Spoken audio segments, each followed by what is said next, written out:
Good morning, Pastor Richard here again for something to chew on. 3 years back, I made a trip to Colorado on my motorcycle to see my daughter and grandkids. I was leery about making the trip. Me and my ex-wife didn't part on good terms. And although we have tried to get along for the kids and grandkids' sake, I was still feeling a little anxious on that trip. Just before, and I live in Georgia, and just before I entered into Colorado, I was maybe a few miles from the border. I had stopped for the night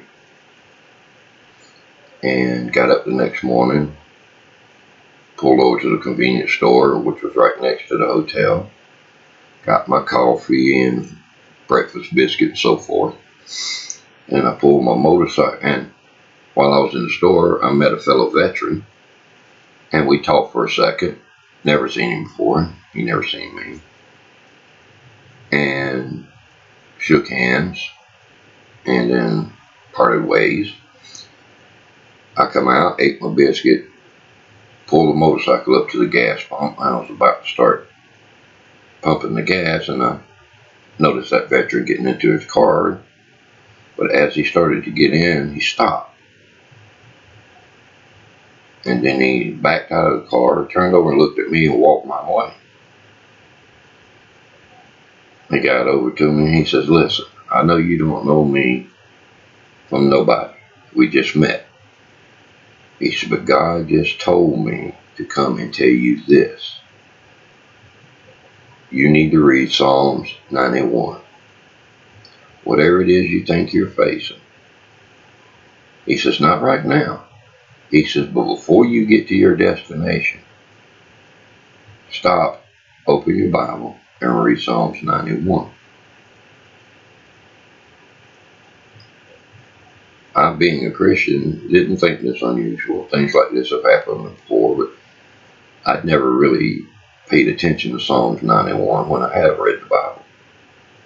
I thanked him. He went on his way. I can't even tell you what his name was. He went on his way.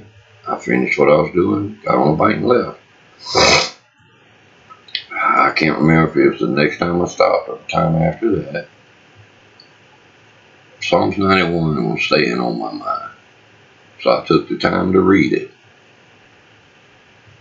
And I can't explain what came over me and the feeling I had. So imagine you're a Christian. You're out in the middle of nowhere. You're anxious about what may or may not happen when you get where you're going. And God sends a stranger or an angel to send you a message to calm you and comfort you. So I'm going to read Psalm 91 to you. You come to your own conclusions. I refer to it, and I think some others I've talked to also refer to it as the protection psalm.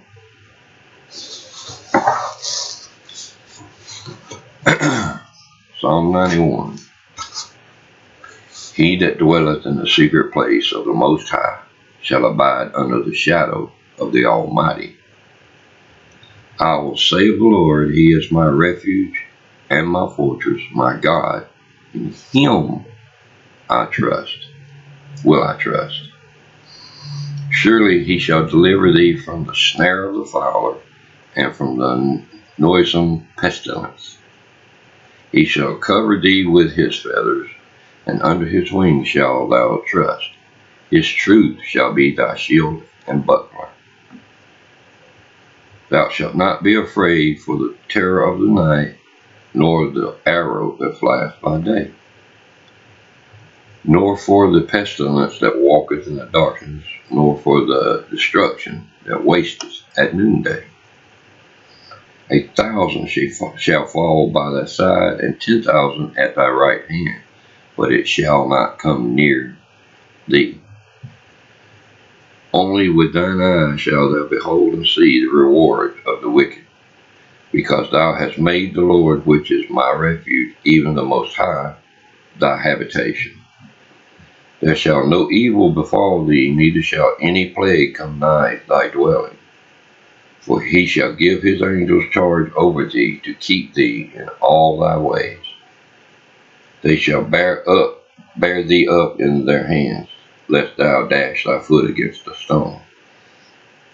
Thou shalt tread upon the lion and otter, the young lion and the dragon thou trample under feet. Because he has set his love upon me, therefore I will deliver him.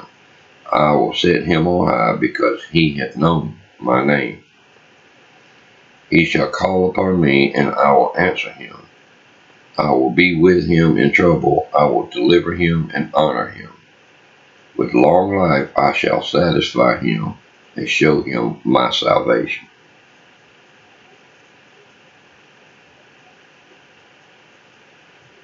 That was a message given to me that day,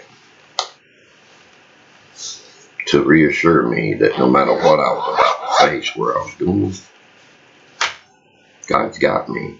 He's got the situation. He had me. And I hope and pray there's someone out there that needed to hear that today. And I hope and pray it gives you the same peace and comfort that it's given me. God bless you. Chew on that.